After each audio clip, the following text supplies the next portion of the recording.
Ad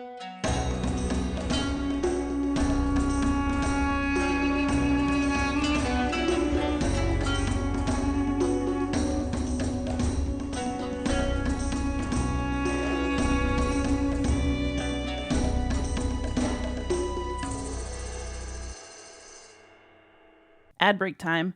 The Beyond Solitaire podcast is proudly sponsored by Central Michigan University's Center for Learning Through Games and Simulations, and they've got something big going on. This spring, they will launch their Kickstarter campaign for 500-Year-Old Vampire, a cooperative RPG by Jason Cox that is fun with friends, but also written to national educational standards. I've personally played it and had a blast, so check it out. I also want to put in a quick plug for my own Patreon at patreon.com/BeyondSolitaire. After this year, I would like to devote my entire summer to doing games work instead of teaching summer school, and your support would help make that possible for me. For now, though, let's get on with the show.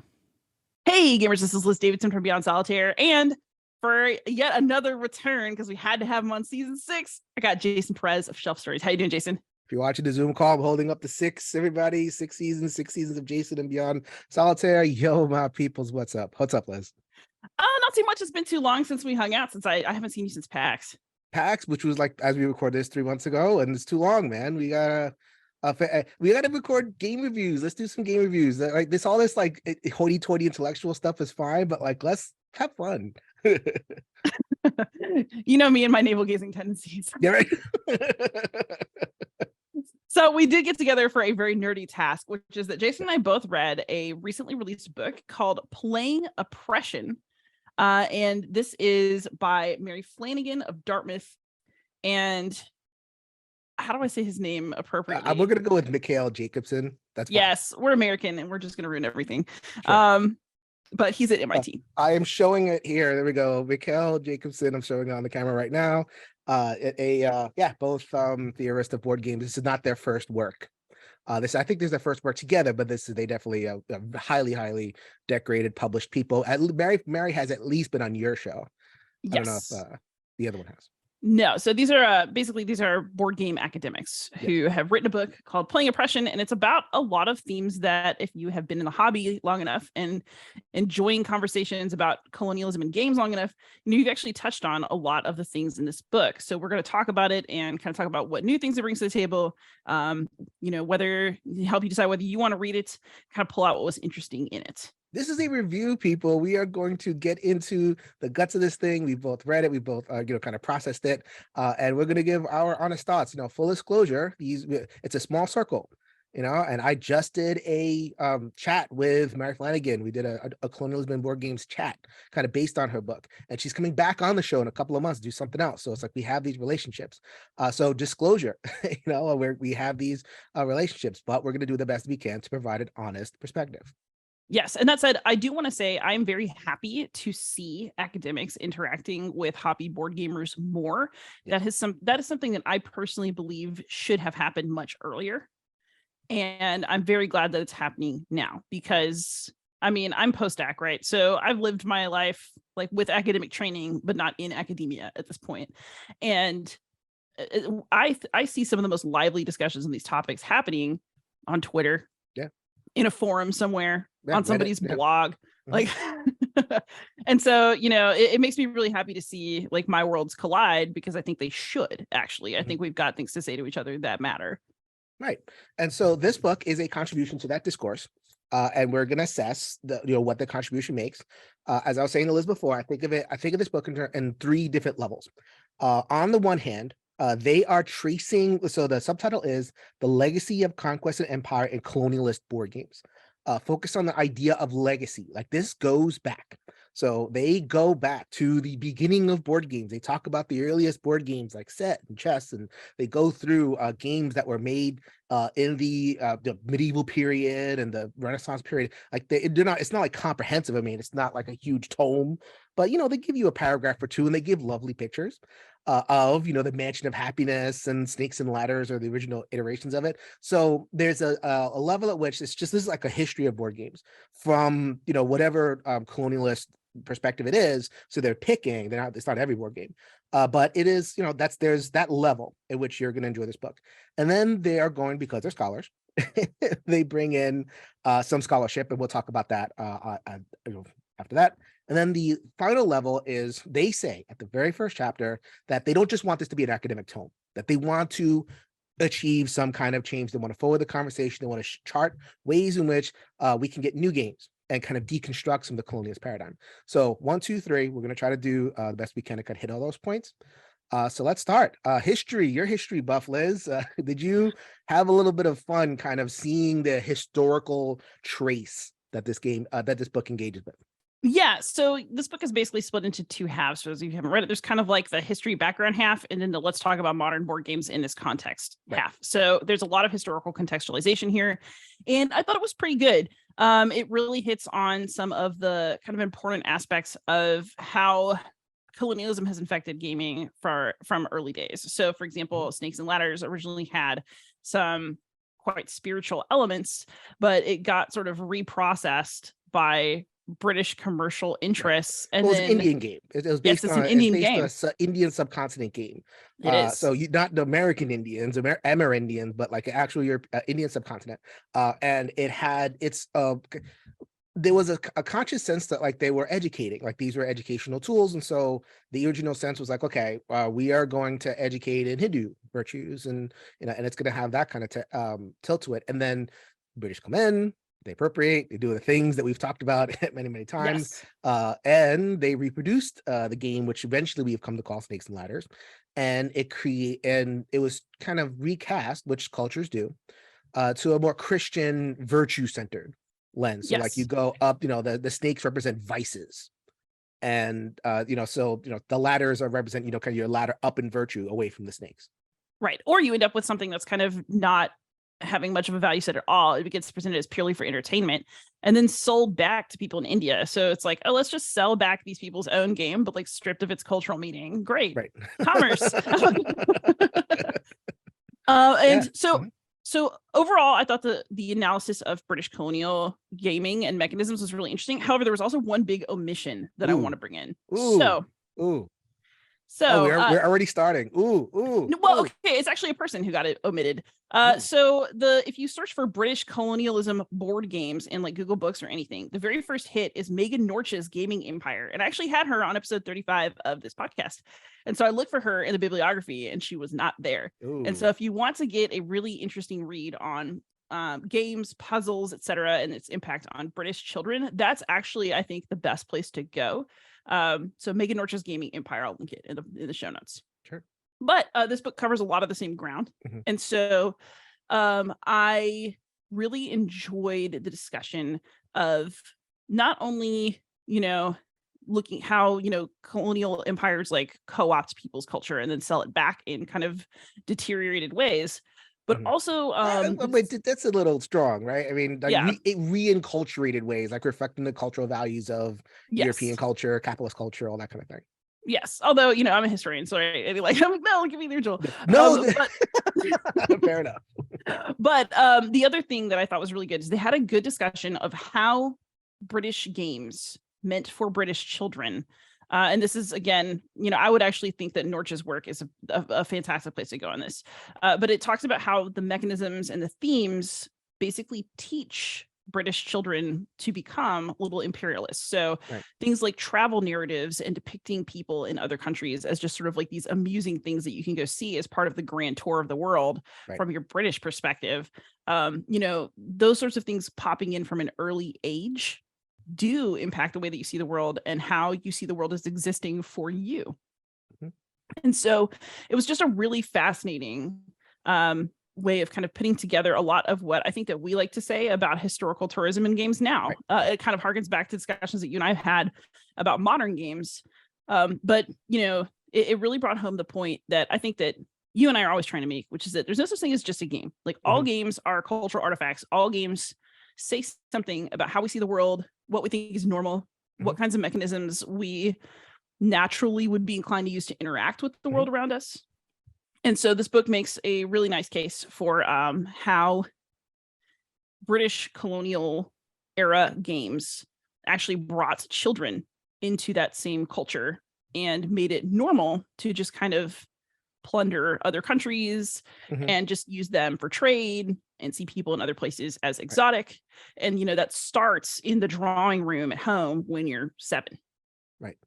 So that gets us to the second part. So first of all, history of games, it's fun. You'll see game boards. You'll see, the evolution. It's not just Britain. They talk about French games, and there was one instance of like Mexican games and that kind of thing.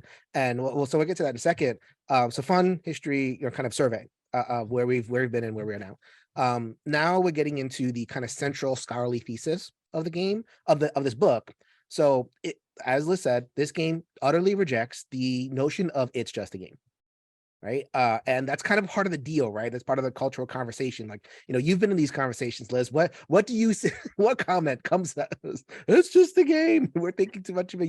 You're putting it in there, right? Yes. You're putting it in there, and like and we're doing our own thing, and we're putting it in there. So we don't want to rehash that conversation. I mean, it's one of those things where it's like that's a food fight.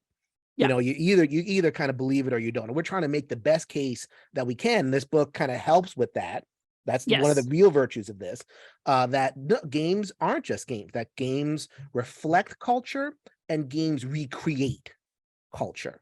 Yes, so that is a beautiful way to put that. So in a sense, the game is any piece of media, not just games, any piece of media, right? A movie, a book. A game talked about one quote, there was like a novel. It's like the novel's only possible within bourgeois European society. It's like, okay, I think about that, but like kind of situating these hinge points of culture and saying, okay, this piece of culture came from has all these cultural things within it, and it recreates. So like in a game sense, you're doing the thing, you're being the colonizer, you're being the king, you're being the this, that, and the third thing, and you kind of add to the larger culture and there's an educational piece to it. And so I think this is where the book makes the strongest case, is that it does a lot over the course of the chapters to show how game makers in the past have taken on an explicitly educational role in games. Yes. And so the whole thing of, British colonial games taught kids how to be good little imperialists. And so I don't know if that was fleshed out. That's kind of the thing that with the Megan Norcher point, but that's not totally resonant with what's happening here. There was another part we're talking about in terms of France and like the people in the French Revolution. One of the things they did in order to kind of make France didn't exist as a polity, a democracy, like that had to be created. You don't just overthrow a king and all of a sudden we got a new country. Everybody it's so easy. That's worked every time. But that's how they make it seem in like the history books, right? So it's like 1789, French Revolution. Now it's a new country. Heck no! Like this has to be done and practiced and instantiated and taught. And games were one way in which France was made. The idea of France, the idea of Mexico, like they talked about a little bit about how games proliferated in that particular case when Mexico was engaged in revolutions. Those games made that country, and it was done purposefully. The game makers knew what they were doing, and it's like, here you go. And they didn't say be a good colonizer. That's not like that on the top of the box. Here's how I teach colonization. It gives it a kind of nice veneer, and it just so happens that that's what you're doing. That kind of thing. I think one thing that this book really brings to the surface in a way that I think is always worth talking about, especially for all of us as players, right, is that creating a culture makes it's work. Right. It's work. Whether you realize you're doing that work or not, I think is debatable. But I mean, even if you go to a game convention and you play 5 different games, right, there's certain expectations for how you're going to engage with that game, for how you're going to be taught that game, for the sorts of things you might see in that game. All of that is culture creation at work. Yes. And so, what other messages are coming with it? I don't know. That's why you have to try to take a step back from yourself and see it. And it's so much easier to see. Like, I love talking about games in history because when you have that distance, it's so much easier to see what's happening. Like, we can't see ourselves clearly, but we can look back at another period in time and see some of the same issues that we have playing out with a little bit more distance. Right. And, we're never going to know the full, truth of any historical period, right? But giving us the distance makes it so much easier to kind of look at what we have now and think through what did I see in this other period that I don't necessarily see in myself but might be there.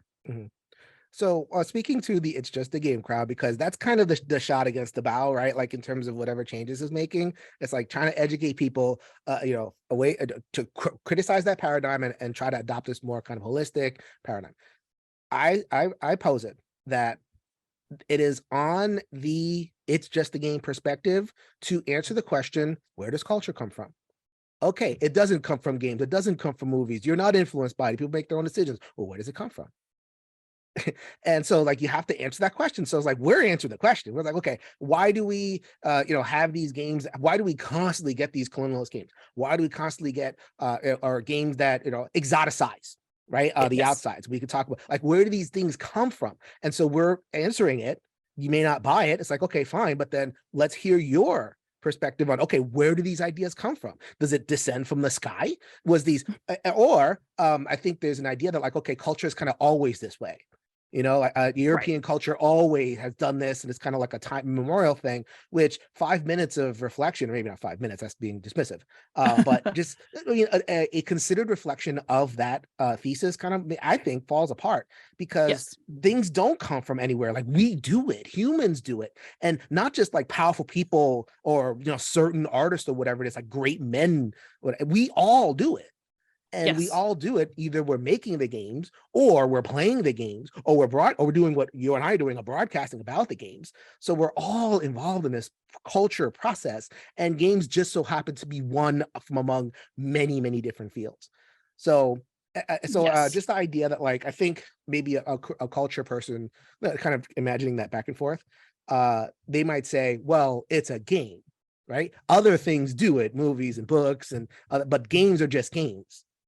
And we're trying to say, Yeah. I mean, as far as I'm concerned, games are art, games are media.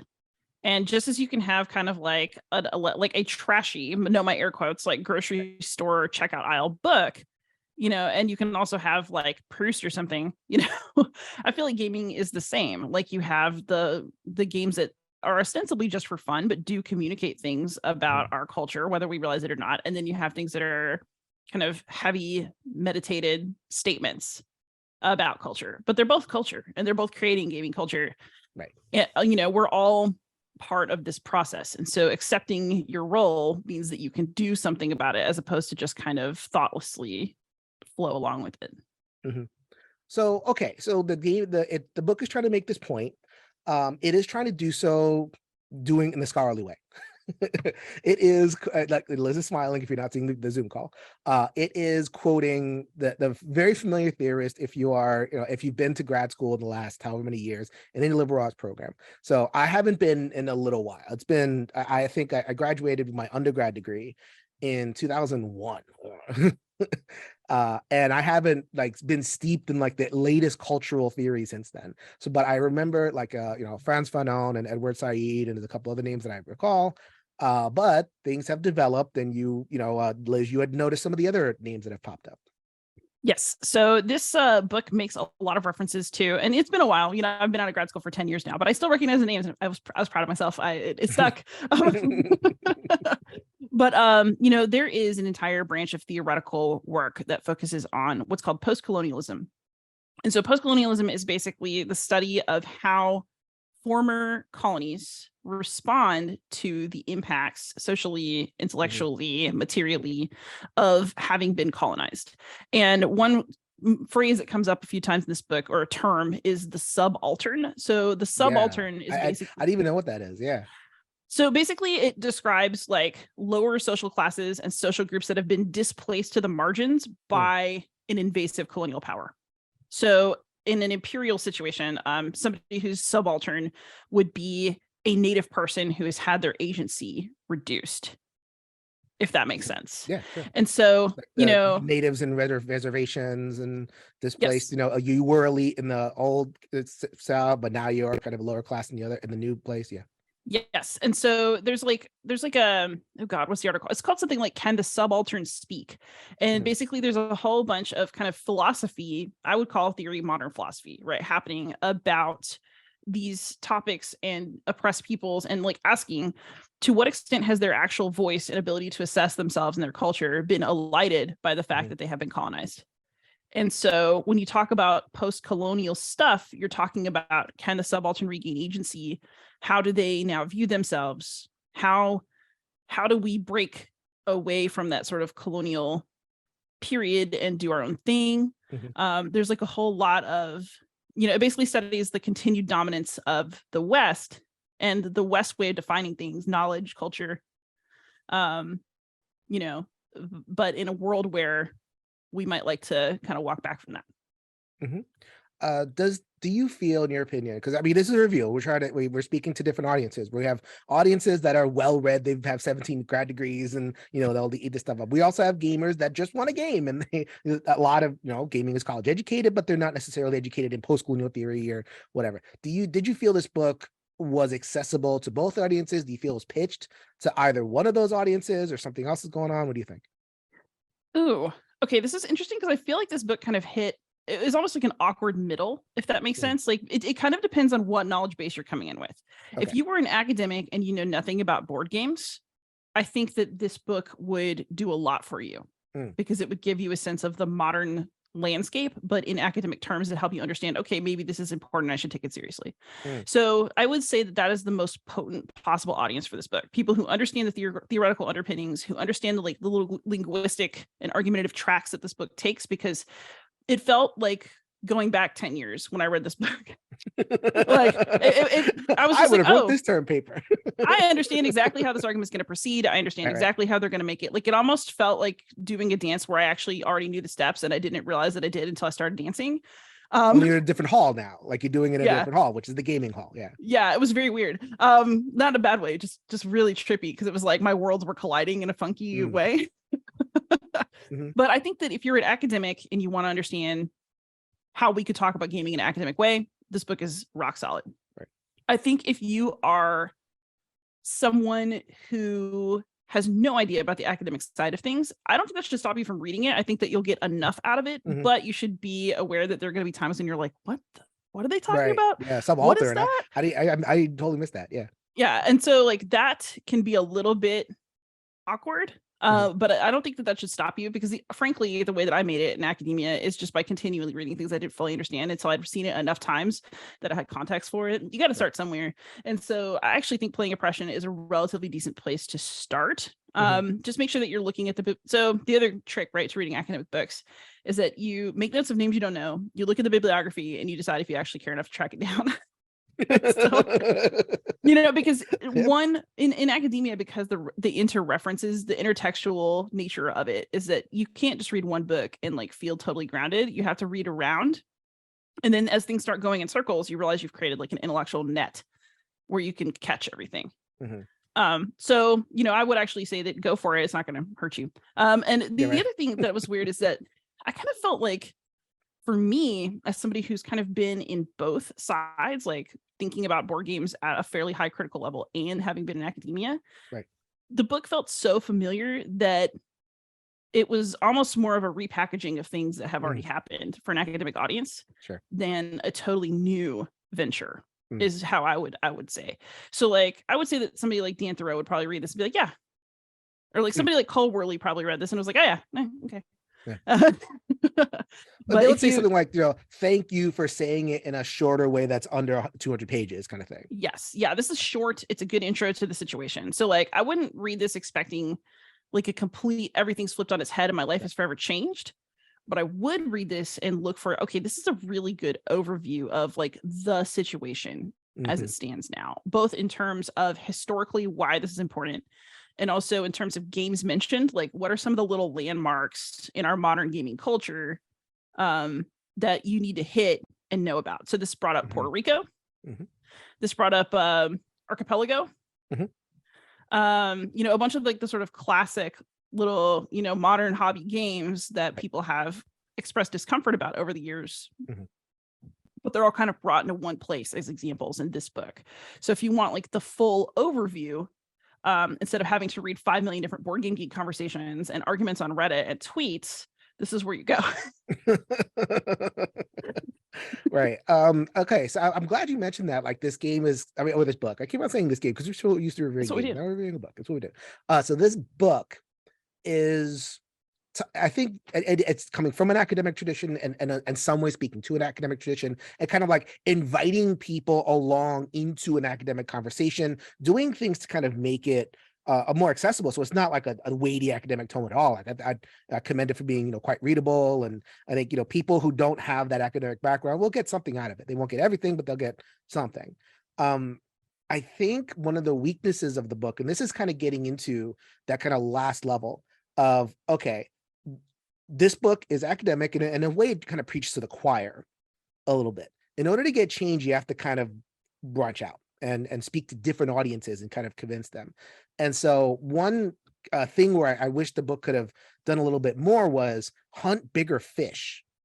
So it has a point to make about colonization in particular, and it has a way it thinks about colonization in particular. I'll get to that in a second. Actually, I'll get to it right now because talking about it. So the key chapter for me, or the key passage for me was on page 13, where they define colonialism. So what is this thing that we're talking about, this colonialist thing? And they are looking at it from like a very kind of observable empire perspective. Like, okay, that as soon as they say, what are we doing? What is this the colonialism thing? Well, the Persians did it and the Romans did it. And, on and on. And the Europeans did it. And the Americans in some way are still doing it because we have Puerto Rico and Guam, that kind of stuff. It is the active act of one country going to another place and taking their stuff and being the boss of whatever land it is from an absentee perspective. That involves violence, that involves suppression, but like for the most part, that is what colonialism is, according to what this book says. And it is taking a very much lefty perspective because it doesn't talk too much about like the great things that have been accomplished. We built roads and we brought medicines and all kind of stuff. It is talking about, quote, the irrevocable violence to families, individuals, livelihoods, spiritual system, community bonds, environmental damage, destruction of habitats. It's not a happy view of colonialism. No. Or at least in terms of like the overt act of colonialism. So what this book did was focus on those games that explicitly take on colonialism. So like, you mentioned Archipelago. It talks about Navigador. It talks about, some of these other games. And it's like, okay, within that like bubble, yeah, sure, let's do it. But should we care about that bubble? It's, if you're making the case that like games have this larger influence, then you kind of have to talk about the games that have influence. Like, what is everybody playing? There was a couple of pages on Catan that could have been bigger because Catan is a hugely influential aspect. And it quoted an article by my good friend Greg Long Albright, who wrote about Catan, quoted it, but kind of like moved on. It's like, no, we have to be here. And I mentioned this when I was chatting with Mary. Take It to Ride has dimensions of, because it evokes like the real world Old West. And the real world Old West is very much a field of colonialism, and they're not directly dealing with it, but there's kind of stuff under the surface that if you are aware of the history of the Old West, kind of tease that out. Why do I mention Ticket to Ride? Because it's one of the biggest games out there. And so many games in terms of influence, those are the games that are teaching other games how to be and what's popular and what's fun and that kind of thing. So it wasn't bad. Like they talked about, certain games. They mentioned the point like, okay, some games that are Spirit of Shar, they're influential, that kind of thing. But I feel like because of the way they define colonialism in that very, empire taking over other empire and like the overt acts of violence, it talked about certain things and kind of didn't miss some other dimensions, if that makes sense. Yeah. And okay, so I actually have a couple things to say about this. The other one thing I also thought was interesting, right, is they tried to bring up a couple of games that are about colonial themes, but are pushing against the grain of how those things are presented. Sure. And I actually thought they did both of those games kind of dirty. So like, I thought that Pax Pamir was like unfairly dismissed very quickly in just a paragraph in this book, because it was like, oh, well, it still uses colonial structures to, talk about as a gaming mechanism. And so like, whatever is basically how I felt about that. I was like, wait a minute, like Pax Pamir is an extremely well thought out and intelligent statement about colonialism. It's really an academic work of its own. And just having it, just kind of watching it get tossed like that was like, ouch. And then I also thought that, there are certainly legitimate criticisms to how the Dahan come through in Spirit Island. But again, it was like, it just felt like a little tap, dismiss, move on. And I don't know. It just, I wanted a little more. But I actually think that this is where, and I mentioned that academics, and hobby gamers should talk more, is what I actually would have liked to see is kind of an expansion on what you've been saying about things like historical tourism, Mhm. because the entire British history segment of this book was kind of an argument for the legitimacy of claims that you've made about that and that we've talked about in the Mhm. past, where you are subconsciously being taught certain things about how you fit into the world through the games that you play. And so I thought it was very interesting that the modern games they chose to talk about were more explicitly colonial, Mhm. when I think that you actually could have gone in a different or a further direction Mhm. by trying to apply the sort of subconscious Right. aspects of what's happening for kids in the games of the past, and looking at what kind of parallels we have for that now. And Mhm. that's where I think something like Ticket to Ride is important, right? Because it's not just Ticket to Ride is really popular. That's not the sole reason why you'd consider it. Mhm. It's that Ticket to Ride elides really key parts of history in order to be pleasant. Right. Right. Exactly. Uh, yeah, and they mentioned the author of the Michaela. I apologize if I pronounce it. We haven't met in person. They mentioned about there was a Finnish version of Ticket to Ride, like the most popular game. I think it was called the African Star. Yes. And that one was pretty obvious, because it's the African Star. They're taking the gem and they're leaving Africa with it. So it's kind of an obvious thing. It's like, okay, that allowed them to talk about it, and I was like, yes, that this is the most popular game in Finland. Let's talk about it. Right, because we're not talking necessarily about like the topic, we're talking about influence. This is a game about Yes. influence, and so they did it. It's there to be teased about. But if we're talking like, why should people care about this? I think teasing out the idea that games are influenced by influence culture, that should have been kind of the active verb to me of the book. Again, it almost gets there. It's not like it doesn't. But there are points where I think it could have made the point a little bit stronger. Yeah, I think our quote issues, it's not like, oh, I have such an issue with this book. It's, No. oh, like you chose an emphasis that I personally wouldn't have chosen from my perspective. And like, I mean, it's they're the authors of the book. Okay. So I hammer this because of what they said in terms of what the goal of this book is. They Right. want to make things better. They don't just want to present if the goal was humble, like I want to, like I want to do an academic work. I wouldn't say it. I wouldn't bang on about this. But if the goal is to, really move the ball forward, get the publishers notice, because that's who eventually is going to make the change. Is like the publishers deciding, would a publisher pick this up? Would a group of gamers, a group of influential gamers, would an influencer who has a huge following, would they pick this up and like, oh wow, we got to change our minds? I'm a little iffy on that. So going back to the idea of the way to define colonialism, so in terms of like focusing on the overt acts and the actual, like going over and colonizing, planting your flag, a genocide of the natives, you have a large segment of the gaming populace that is willing to kind of in their minds make that trade-off. They say, oh yeah, they were bad. The colonialists were bad and the Nazis were bad and these people were bad, but we're good now. So reminding me that they were bad doesn't do anything for me. All you're trying to do is make me feel guilty. And and so like I read that section, that particular section, because like this is where we're defining what we're talking about in the book. And it's like, okay, this will happen in the past, it's happening now, and these people were bad.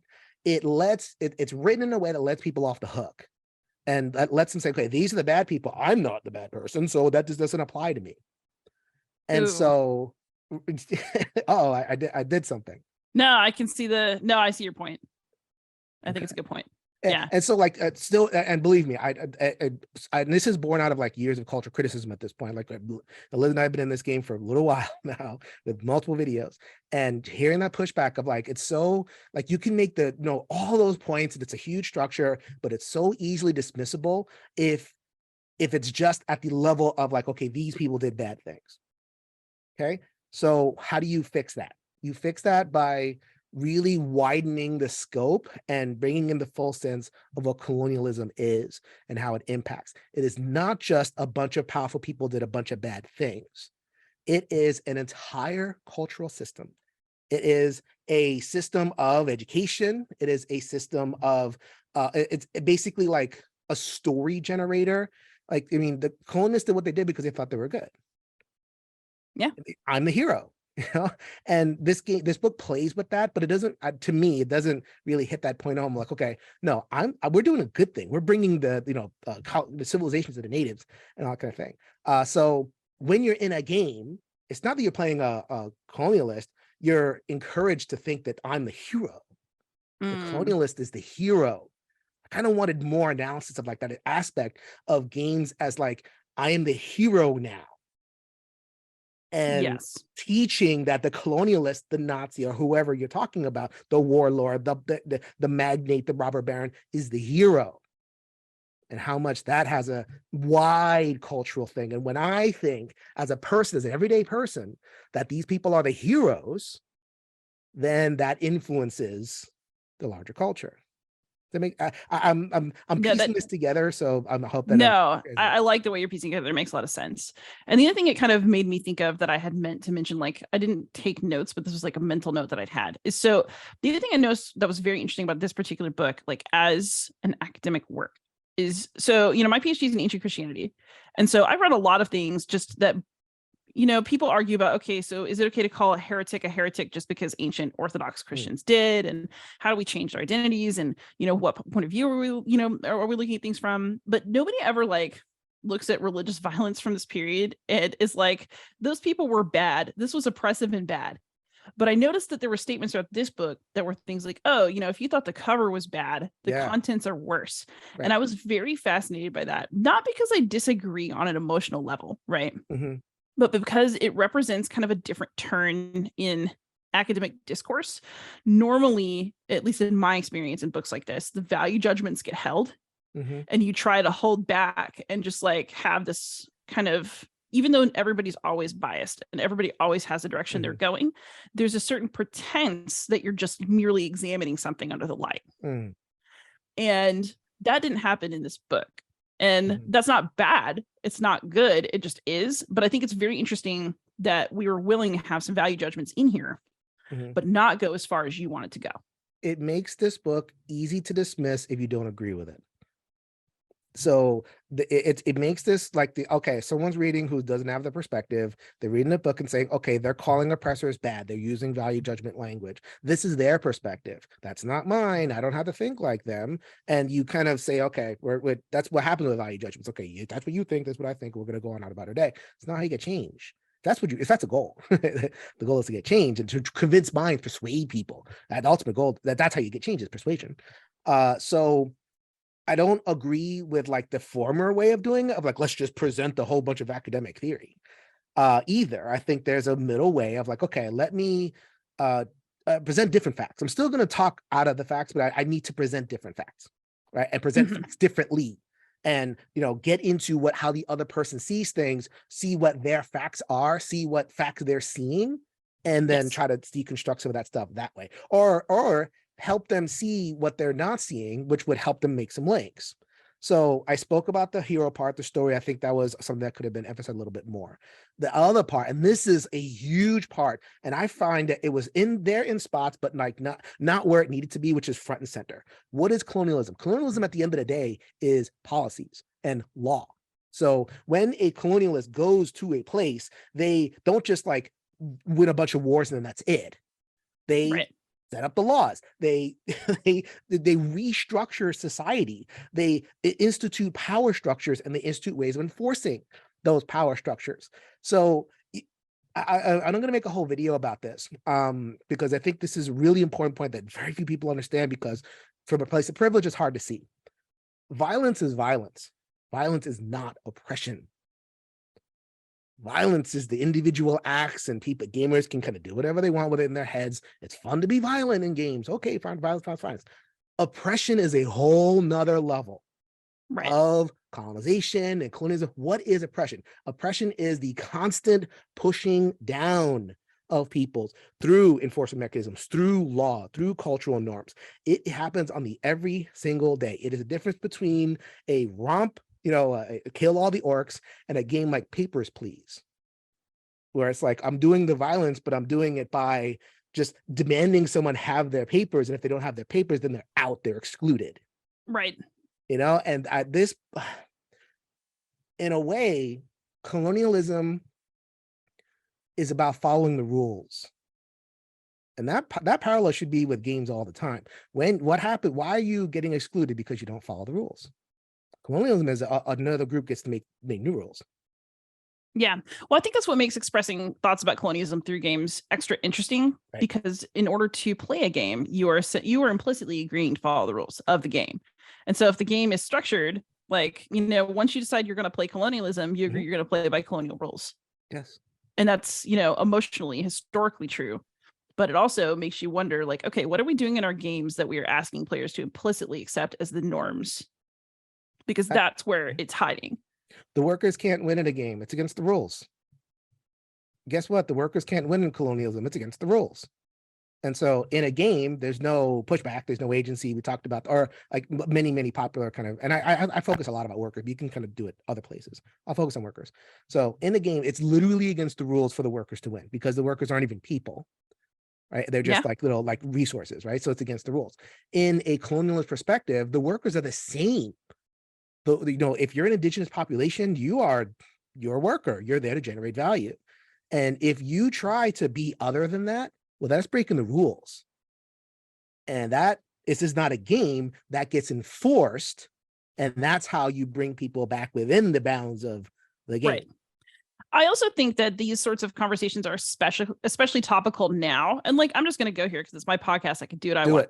I'm a teacher. I'm one state north of Florida right now.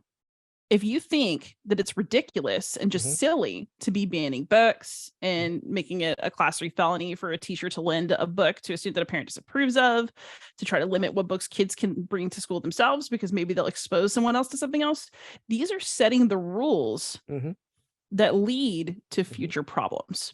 Right. Even if you think the rules are stupid and say, well, I'm just going to break them, it's actually not that easy. This is now putting people's jobs on the line and resetting the rules in a way that's going to limit what people are allowed to say and think for who knows how long, for as long as it persists with unknown consequences. And so, all of these like little, like, oh, it's just a silly legal thing. You can twist around it. You can get out of it. No, you can't. Not after a while. Or the fact that you're twisting around in the first place, you've already distorted what you're teaching. Yes. So like if I'm, and the big thing in Florida is, not the modern Black perspective of like Black Lives Matter and CRT and all kind of stuff. So I can teach these other things and kind of get excuses that they're not CRT, and I can sneak it, quote unquote, sneak it in that way. Well, by the sneaking, I've changed the id. Yeah. And now I'm teaching a different id. And so therefore, because of the rules of whatever is happening, I have to do a different thing. Yeah. So zooming back on the lens, how do games recreate culture? Well, games, they teach us how to follow rules. Like I've done this as many times. Like, okay, games are good for teaching kids how to take turns, how to, wait their turn, how to be a good loser. Yeah. And so there's so many things. How to milk rules to get what you want. Like, and what's possible, like telling people, okay, what, how to push, against the boundaries of the rules and that kind of stuff. So when a game, so there's not just like, okay, I am a 16th century colonized, I'm learning about colonization, these heroes, that's one part of it, but just the idea of like, okay, what's possible. I get into so many conversations about worker-centered board games, and people are like, oh, that's boring, that'll never happen. Well, I thought that games were a field where you do whatever you want. Right. Also, most of us are workers. Are you saying that we're all boring? Or that it's not possible for us to kind of overthrow our bosses or like live joyously. And did all game teach that? No. Did the preponderance of games that center the powerful people and the rich and all that kind of stuff, did that teach us that? Then I'm willing to say yes. That didn't come from nowhere. I put it on the it's just a game person to tell me where that came from, because I think it came from games, media, movie, and all kind of stuff. Yeah. So this inability to imagine that we can have games that are other than comes directly from the ways in which we are taught to follow the rules of certain games. Yes. Just as in a colonial perspective. So I can say, like, in a way that the colonial mindset, really what it comes down to is follow the rules, and they're absentee rules. They're somebody else's rules, and they will be enforced violently if you don't follow the rules. So I've never really read that. That's kind of a thing that I'm developing, and it prompted. Yeah, it was actually prompted from this book, so I got to give the book credit for prompting, thinking on my part. Oh, this definition isn't what I would do. What would I do? That kind of like came up with this. So I'm not saying I'll think like I think. I guess what I'm saying is, if you want to influence people, if you want to really cut in, get change in the hobby, we need to think a little bit more broadly than just saying Yes. colonizers are bad. Don't do that. Yeah. And I think, I don't know, as you were talking, I was just kind of trying to narrow this down for myself into something pithy. You know how I am. But it just made me think, like, if you can't get out of your own perspective, it's not because your perspective is obviously right. Right. It's because you might be stuck in it. If you truly can't see what somebody else is seeing, that is a sign of intellectual stagnation, not intellectual, like you're locked in because you're right. Yeah, and they say that, like they actually say, we are two European or American European white academics, and we have our perspective, and we're gonna have blind spots. So like, it's not like these aren't attacks. These aren't like, No. oh, this is terrible. Like they own the fact that they just have a perspective, and I'm imagining by admitting that they're open to thinking differently. So this is kind of invitation to be like, okay, here's a way to think differently about it, which might get us as closer to goal, all of us. Yeah. Closer to goal, which is to get change in the hobby. As a post-doc person, right? Like I understand all contributions to academic literature as you never think you have the final word. I guarantee you nobody ever, unless they're just nuts, thinks that when they publish an academic book. The point of an academic book is to contribute to an ongoing conversation over centuries. And so this is a great contribution to that conversation, because look at how much we've been able to talk about it. That book gave us some intellectual anchoring spaces and made some statements for us to kind of bounce off of, think about, push ourselves with. That is the essence of a good academic book. And that's why, even though I don't agree with everything in here or think that, of course, it's not what I would have done, but like, of course not. But the fact that it managed to push us with this much gas, right, tells me that it's a book that's worth being part of the conversation, that's worth engaging with, and that did its job. I think you said it great, where it's like that. I think the best audience for this is the academic who isn't a gamer, but who isn't a gamer, who wants to kind of apply these tools to games. I think that's like really well said. This isn't the audience that is listening to this podcast necessarily because they're game centric. Will that audience get something out of this? Yeah. I mean, I think that you'll get the history, the survey of games, which is really fun in and of itself. You'll get nice pictures. You'll get as Liz said, some foothold into the conversation. So even though I found the conversation kind of limited itself in the way it defined colonialism, it still represents where we are, where a lot of us are, and gives us a launching point for more. So yeah, we could definitely recommend the book on those levels. Yeah. I mean, this book, I think, represents an important moment in game discourse, because it is nice to see academics writing a book that is an academic book, but also engages our community. Actually, and it's Mary Flanagan's community too. She's a gamer and an academic.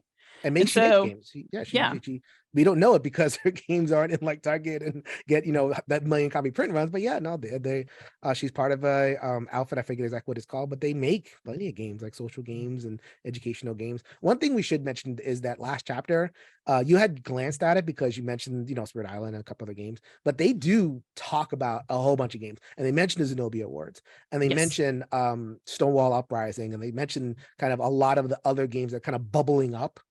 Did you feel how did you react to that last chapter, kind of going through where games could go?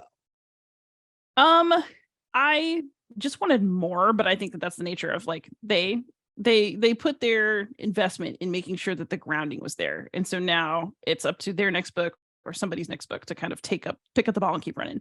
But it also made me happy to see, I guess, the acknowledgement of all the work that we, like the gaming community, right, are doing.